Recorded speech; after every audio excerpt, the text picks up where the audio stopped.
خب بینندگان عزیز تلویزیون خیبر، دیروز یک خبر داشتیم در مورد از اینکه وزیر داخلی پاکستان گفته که تا اخیر سال 2012 میلادی باید تمام افغانها به افغانستان آبرومندانه برگردند.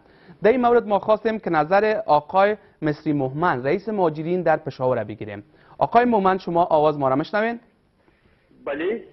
آقای مومن شما آواز ما را میشنوین؟ صدایتان ضعیف میاد. حالا آواز ما را میشنوین درست؟ بله علی صحیح شد. آقای مومن با عرض سلام، قرار که شما هم در جریان هستین. البته یک شب قبل وزیر داخلی پاکستان گفتند که باید افغانها تا اخیر سال 2012 آبرومندانه به وطنشان برگردند. در این مورد شما چی گفتنی دارین؟ بفرمایید. در این رابطه خب افغانها این وقت بسیار وقت موجود است. بله. و هیچ موضوع عملی نیست که تمام افغانها از پاکستان برای طرف افغانستان. بله. چرا که ملل متحد و حکومت افغانستان سالانه از 100,000 اضافه پذیرفته نمیتونه. بله. و چطور میشه شده مدت کم وقتی 30 میلیون مهاجر که اینجا زندگی داره و بسیار وقت طولانی اینجا زندگی کرده و فوراً با اساس یک بیان مطبوعاتی کلگی تصمیم بگیره و بره طرف وطن خود.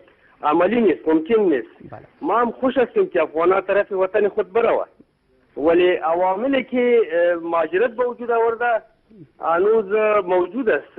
مشکلات های اقتصادی است و دیگه مشکلات های امنیتی و دیگه مسائل است که مردم ما مجبور به مهاجرت شده. بله. آقای مومن کس خوش نیستن. آقای مومن فعلا به چی تعداد مهاجرین افغان در پاکستان اینا زندگی دارن و چی تعداد از اینا اسناد قانونی دارن و چی تعدادشون اسناد قانونی ندارن در دست؟ ما در صوبه خیبر پختونخوا تقریبا 1,064,000 مهاجر راجستر شده داریم. بله. و تقریبا 2 برابر ازی ما داریم که یک چیزی تخمینی. بله. که بو راجستر نیستن، اسناد ندارن، بنا به بعض عوامل و مشکلات که اسناد برش داده نشده. تقریبا در این حدود مهاجر موجود است در صوبه خیبر پختونخوا و در تمام پاکستان در حدود 30 میلیون تخمین میشه که تقریبا 3 میلیون مهاجر موجود است در تمام پاکستان. آقای مومن، قرار که شما می‌بینید فعلا سیاست پاکستان در برابر تمام دنیا البته تغییر کرده که فعلا هم راه ناتو را اینا هم بسته کرده، کسی اصلا که فکرش نمی‌کرد. اگر خدای ناخواسته اینا تصمیم را بگن که افغانا را یکی و یک بار از پاکستان بکشن، در این مورد مهاجرین افغان با چی مشکلات روبرو خواهد شد؟